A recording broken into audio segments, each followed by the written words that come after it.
अस्सलाम वालेकुम। आज हम साइंस का एक टॉपिक समझने जा रहे हैं जिसमें हम ये डिस्कस करेंगे कि कुछ चीज़ें कंडक्टर क्यों होती हैं, कुछ चीज़ें कंडक्टर क्यों नहीं होती हैं, इलेक्ट्रिक करंट की, और इलेक्ट्रिक करंट कैसे बहता है, क्यों बहता है। ठीक है, तो ज़रा ध्यान से सुनिएगा।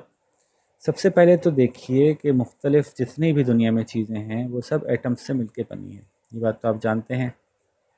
एटम्स का शेप हमें समझाने के लिए ऐसा दिखाया जाता है कि एटम्स के अंदर जो है वो सेंटर में न्यूक्लियस होता है जिसके अंदर प्रोटॉन और न्यूट्रॉन होते हैं, और बाहर उसके इलेक्ट्रॉन्स घूम रहे होते हैं ऐसे ऐसे या ऐसे ऐसे।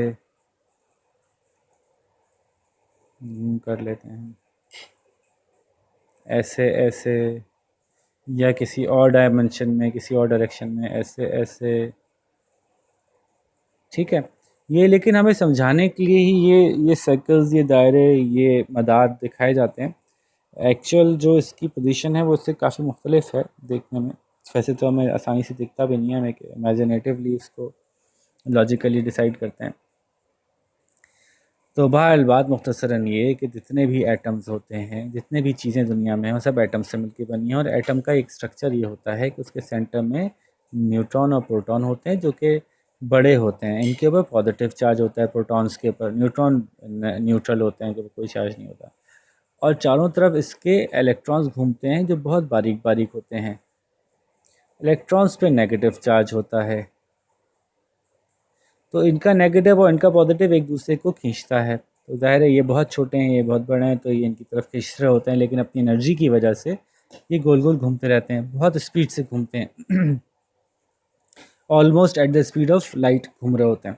ठीक है, लेकिन जितने बड़े बड़े एटम्स हैं, जितनी बड़े बड़े एलिमेंट्स हैं, उनके एटम्स का साइज़ बड़ा होता है। जब उसमें ज़्यादा प्रोटॉन होते हैं तो ज़्यादा इलेक्ट्रॉन होते हैं। जितने प्रोटॉन किसी एटम के अंदर होते हैं उतने ही इलेक्ट्रॉन भी होते हैं। तो अगर किसी एटम के अंदर 27 प्रोटॉन है तो 27 इलेक्ट्रॉन होंगे।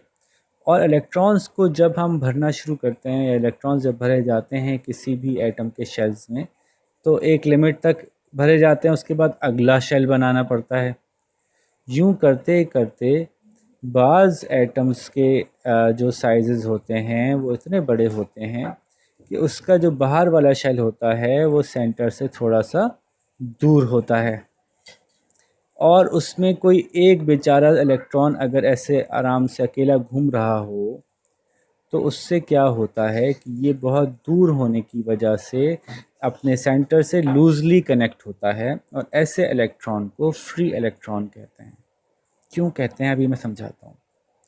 तो देखिए, बाज़ मटेरियल्स ऐसे होते हैं जिनके अंदर जो एटम्स होंगे वो अपने अंदर फ्री इलेक्ट्रॉन्स नहीं रखते होंगे। इसका मतलब है कि या तो उनके शेल्स छोटे छोटे होंगे, या फिर उनके अगर शेल बड़े भी होंगे यानी एक्स्ट्रा शेल्स भी होंगे, तो उसमें इलेक्ट्रॉन्स की तादाद जो है वो बैलेंस्ड इस तरह की होगी कि वो फ्रीली लूजली नहीं घूम रहा होगा।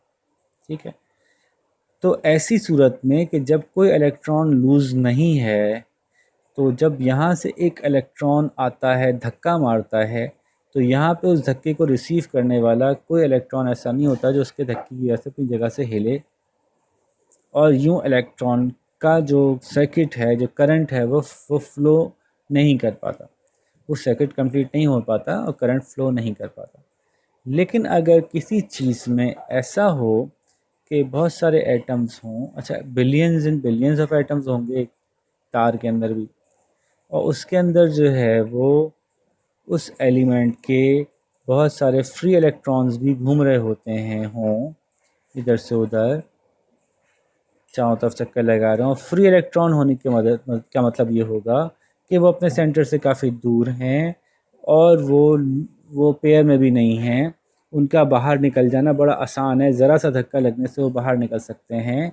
तो ऐसी सूरत में क्या होता है कि अगर हम किसी तरह से इलेक्ट्रिसिटी के करंट की फॉर्म में इलेक्ट्रॉन को पुश करें इस तार के अंदर, तो चूंकि यहाँ बहुत सारे फ्री इलेक्ट्रॉन हैं, तो इस एक इलेक्ट्रॉन के आगे जाने से एक दूसरे को धक्का लगते हुए यहाँ से इलेक्ट्रॉन बाहर आना शुरू हो जाता है। ठीक है, तो ये फ्री इलेक्ट्रॉन्स जिन जिन चीज़ों में जो जो एलिमेंट्स ऐसे हैं जिनके एटम्स के साइज़ थोड़े बड़े हैं, उनके बाहर जो है वो इलेक्ट्रॉन्स लूजली घूम रहे हैं, तो ऐसे एलिमेंट्स के अंदर अगर करंट पुश किया जाता है तो दूसरी तरफ से करंट बाहर आ सकता है। इन चीज़ों को कंडक्टर ऑफ इलेक्ट्रिसिटी कहते हैं। ठीक है, जैसे कि आयरन है। तो यूँ आपको पता चला कि वो चीज़ें जिनमें फ्री इलेक्ट्रॉन्स होते हैं वो कंडक्टर ऑफ या गुड कंडक्टर ऑफ इलेक्ट्रिसिटी होते हैं, और जिनमें इलेक्ट्रॉन्स फ्री नहीं होते वो बैड कंडक्टर ऑफ इलेक्ट्रिसिटी होते हैं। तो बैड कंडक्टर ऑफ इलेक्ट्रिसिटी को हम इंसुलेटर्स भी कहते हैं। ठीक है, इंसुलेट करने का मतलब है कि चीज़ को रोक देना, कि चीज़ को पैक कर देना, आगे जाने से, आगे बढ़ने से रोक देना। तो ये बात समझ में आ गई कि इलेक्ट्रिसिटी कंडक्टर्स में से फ़्लो करती है और इंसुलेटर्स या बैड कंडक्टर्स में से फ़्लो नहीं करती। लेकिन ये भी मैंने पूछा था, ये भी मैं सोचता हूँ कि ये पहला इलेक्ट्रॉन आया कहाँ से? ये वाला इलेक्ट्रॉन कहाँ से आया जिसने धक्का लगाया? इस इलेक्ट्रॉन को जो बेचारा अकेला कहीं घूम रहा होगा, ये भी तो किसी एटम के गिर्द कहीं घूम रहा होगा, इसको किस बात ने मजबूर किया कि ये धक्का लगाए आके इस तार में? जब हम अपने स्विच बोर्ड का स्विच ऑन करते हैं तो हम ये कहते हैं कि जी हमारे स्विच बोर्ड में से एक करंट का फ़्लो निकल के तार में गया और तार से जाके बल्ब में गया, बल्ब रोशन हो गया। तो ये स्विच बोर्ड में करंट कहाँ से आ रहा है?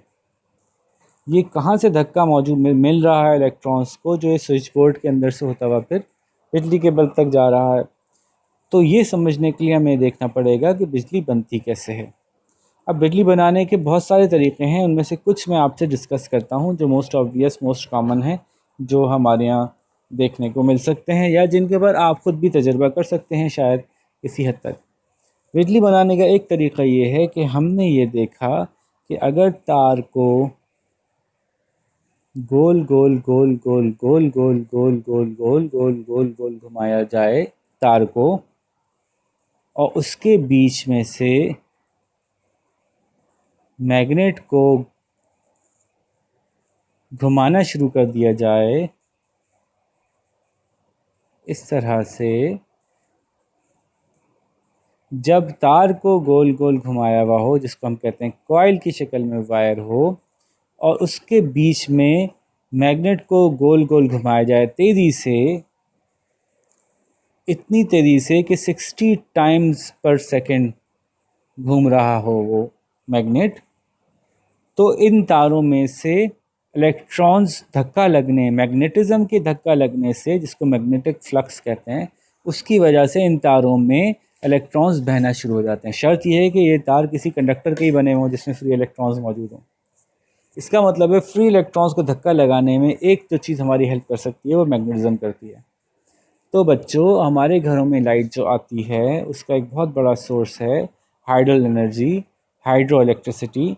और ये क्या करते हैं कि इन्होंने बहुत बड़ी बड़ी सी कॉइल्स लगाई हुई हैं, बहुत बड़ी बड़ी सी कॉइल्स, उसके अंदर बहुत बड़े बड़े से मैग्नेट सेट किए हुए हैं, और ये एक डैम बनाते हैं पानी का, जिसके पीछे बहुत सारा पानी रोकते हैं। फिर उस पानी को, जो बहुत प्रेशर से रुका हुआ होता है, उस पानी को मुख्तलिफ़ ट्यूब्स की मदद से इन मैग्नेटिक या इन मैग्नेट्स के सामने से गुजारते हैं, जिनके आगे फिन्स लगे होते हैं, ताकि पानी पड़ने से गोल गोल गोल गोल गोल गोल गोल गोल तेज़ से घूमें और कॉइल के अंदर करंट पैदा होना शुरू हो जाए। और यहाँ से वायर निकल के जाते हैं हमारे खम्भों तक। खम्भे लगे हुए ना, ये खम्भों में जो वायर जाते हैं वो यहाँ से निकल के जाते हैं, जो उनको कनेक्ट करते हैं, और फिर बरास्ता मुख्तलिफ़ ऑपरेशंस होते हुए वो करंट हमारे घर तक पहुँच रहा होता है। तो असल में जो धक्का किसी जो लगा था पहली दफ़ा इलेक्ट्रॉन को, तो ये पानी की वजह से मैग्नेट घूमा था, उस मैग्नेट के घूमने से मैग्नेटिक फ्लक्स पैदा हुआ था, जिसकी वजह से इलेक्ट्रॉन्स इस कॉइल में उनको धक्का महसूस हुआ था और वो धक्का खाकर आगे बढ़े थे। ठीक है जी। तो यूँ इलेक्ट्रॉन्स को धक्का कैसे मिलता है उसका एक ज़रिया मैंने बताया कि हाइड्रो यानी हाइड्रो पानी को कहते हैं, पानी के प्रेशर की मदद से मैग्नेट्स को घुमाया जाता है जो कॉइल में बिजली पैदा कर देते हैं। तो इसको हाइड्रो इलेक्ट्रिसिटी तो कहते हैं, क्योंकि पानी एक्चुअली पानी की ताकत से बनी, लेकिन बना ये थ्रू मैग्नेटिज़्म ही है। इसका जो उसूल था वो मैग्नेटिज़्म ही था। बिल्कुल इसी उसूल पे हमारे घर में जो लाइट चली जाती है तो जनरेटर्स लगे हुए होते हैं।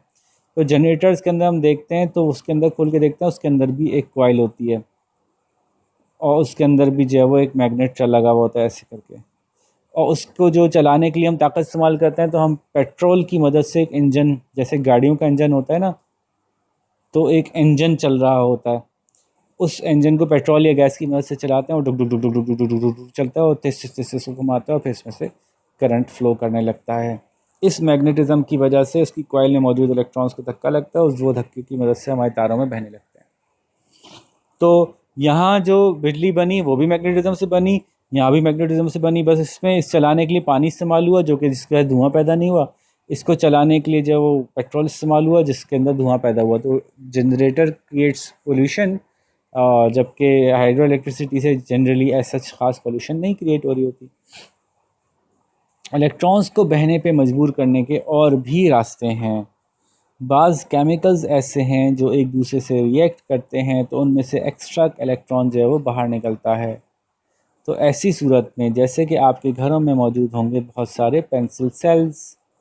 तो पेंसिल सेल जो होता है वो क्या होता है, तो वो अगर आप कभी देखेंगे गौर से या खोल के, वैसे तो ना खोलिएगा, अकेले किसी बड़े की मौजूदगी में खोलना चाहिए।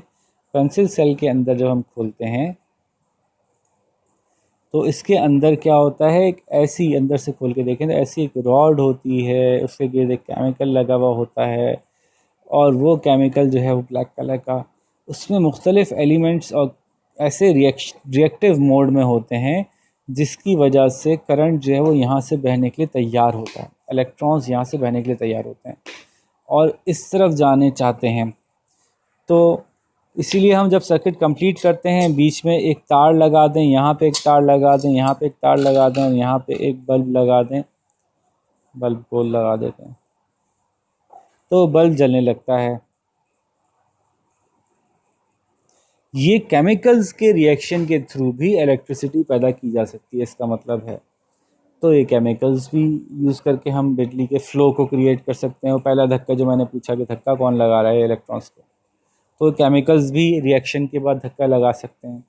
इसी तरह से एक और चीज़ होती है, एक प्लेट होती है, उस प्लेट पे एक केमिकल चढ़ा होता है, उस केमिकल पे जब सनलाइट पड़ती है तो सनलाइट पड़ने की वजह से वो एक्साइटेड होता है और वो एक्साइटेड होता है तो अपने गिर्द मौजूद इलेक्ट्रॉन्स को धक्का लगाता है। और जब बहुत सारे इसमें ऐसे पैनल्स दिए हुए होते हैं, ऐसे बॉक्सेस दिए हुए होते हैं जो सनलाइट की वजह से अपने आसपास मौजूद इलेक्ट्रॉन्स को धक्का लगाते हैं, तो यहाँ से एक तार लेके हम जाते हैं और इस तार की मदद से उस धक्का लगने वाले इलेक्ट्रॉन्स को वो पहुँचा देते हैं अपनी बैटरी में या अपने घर के सिस्टम के अंदर भी, जो भी हमने सिस्टम बनाया हुआ है।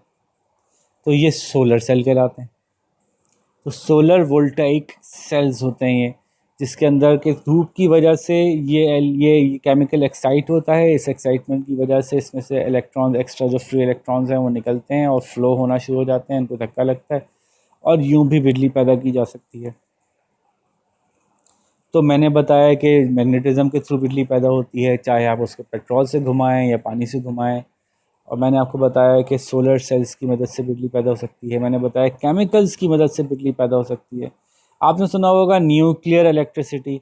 तो न्यूक्लियर इलेक्ट्रिसिटी भी एक्चुअली मैग्नेटिज्म से ही पैदा होती है। एक बड़ा ख़तरनाक किस्म का केमिकल रिएक्शन होता है न्यूक्लियर रिएक्शन, जिसके अंदर बहुत ख़तरनाक और बड़े डेंजरस एलिमेंट्स को यूज़ किया जाता है, जैसे क्या है आपका प्लूटोनियम है, यूरेनियम है। और इनके अंदर मौजूद इंटरनल एक केमिकल रिएक्शन होता है। उस रिएक्शन को यूज़ करते हुए हीट प्रोड्यूस की जाती है। उस हीट से वो बहुत थोड़े से यूरेनियम की मदद से बहुत सारी हीट पैदा की जा सकती है। उस हीट से जो है वो बॉयलर्स वहाँ पे होते हैं जिनमें पानी होता है, उनको बॉयल किया जाता है। अब उस हीट में धुआं कोई नहीं होता, क्यों? क्योंकि ये जो हीट पैदा हुई वो यूरेनियम के इंटरनल केमिकल रिएक्शन से हुई, उसमें कोई लकड़ी नहीं जली, कोई फ्यूल नहीं बर्न हुई, तो इसलिए बज़ाहिर तो ये बहुत क्लीन है। और यूरेनियम की मदद से हमने हीट क्रिएट करके इस पानी को बॉयल किया, इस बॉयल्ड पानी में से पाइप निकाले और फिर कहाँ लेके गए इस स्टीम को। ये स्टीम है जो बहुत तेज़ी से फ़्लो करती है, शश करके बड़ी ज़ोरदार अंदाज से फ़्लो कर रही होती है, बहुत ताकतवर होती है। और इसकी मदद से हमने जो है वो वही काम किया कि कॉइल के अंदर मौजूद मैग्नेट को घुमा दिया चप्पू वप्पू लगा के स्टीम के सामने, स्टीम इससे पड़ी, ये डग डग डग डग डग गोल गोल घुमा, ये मैग्नेट डग डग डग डग गोल गोल घुमा, यहाँ से करंट फ्लो होना शुरू हो गया। ठीक है बच्चों, तो न्यूक्लियर एनर्जी भी एक्चुअली मैग्नेटिज्म के थ्रू ही क्रिएट होती है। और ये जो बड़ी बड़ी विंड मिल्स आपने देखी होंगी, बड़ी बड़ी विंड मिल्स होती हैं, ठीक है, वो विंड मिल फार्म्स होते हैं, उसमें विंड मिल लगी हुई होती हैं। उसके भी नीचे अगर आप जाते हैं ना, तो ये एक पुली होती है, एक लीवर होता है, यहाँ से जो है वो एक ट्रांसमिशन मैकेनिज्म होता है। यहाँ पे भी आप देखेंगे ना, यहाँ पे भी वो बड़े बड़े से कॉइल लगी होती है, कॉइल की मदद से मैग्नेट घूम रहा होता है, बिजली पैदा हो रही होती है। तो अभी तक मैंने आपको जो बुनियादी उसूल बताए वो 3 बताए। एक बताया मैग्नेटिज्म, और ज़्यादातर चीज़ें वही यूज़ कर रही हैं। फिर मैंने बताया फोटोवोल्टाइक, जो कि सोलर सेल में होता है। और फिर मैंने आपको बताया केमिकल एनर्जी को भी, केमिकली भी हम इलेक्ट्रिसिटी को फ्लो करवा सकते हैं, जैसे मैंने घर की बैटरीज में बताया। ठीक है जी। तो इलेक्ट्रिसिटी को पैदा कैसे होती है, उसको पहले धक्का कैसे मिलता है, हाइड्रो इलेक्ट्रिसिटी क्या होती है, न्यूक्लियर क्या होती है, सोलर इलेक्ट्रिसिटी क्या होती है, विंड इलेक्ट्रिसिटी क्या होती है, ये सब मैंने आपको बता दिया। बहुत सारी चीज़ें आपको एक्सप्लेन कर दी, जनरेटर कैसे बिजली पैदा करता है। और साथ ही साथ मैंने आपको ये भी समझा दिया कि कंडक्टर्स क्या होते हैं और इंसुलेटर्स क्या होते हैं, और फ्री इलेक्ट्रॉन्स का इसमें क्या किरदार होता है। तो होपफुली हमने अच्छी खासी इसमें डिस्कशन कर लिया और आपको अच्छी तरह से बात समझ में आई होगी। तो let's meet in the next class and see के how much do you remember. ठीक है जी, तब तक अपना ख्याल रखिएगा। अल्लाह हाफ़िज़।